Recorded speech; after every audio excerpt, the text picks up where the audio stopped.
Chapter 5 is what justification meant to a Christian. It was the basis of peace. It was the basis for this love and the basis for eternal life. Those were the things that we looked at. In verses 6 through 8, we saw what justification produces in a believer. It breaks the sin's power over me, and then it breaks sin's power and the penalty over me.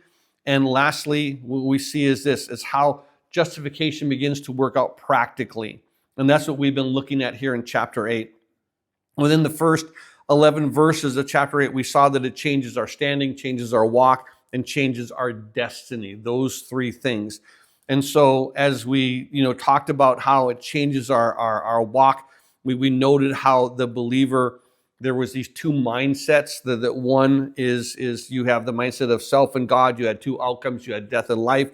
You had two relationships. You had hostility and harmony. You had these two identities. Either I'm with Christ or I'm not.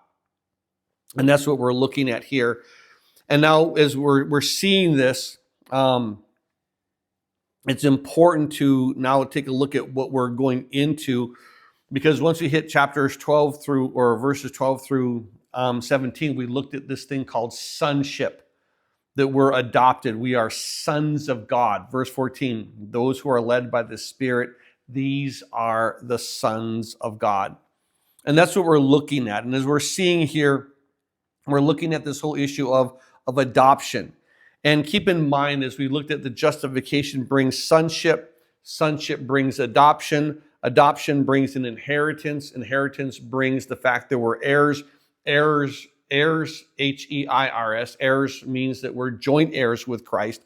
But part of that joint heir is this, that we recognize that we have the fullness of all the blessings, the fullness of all the promises,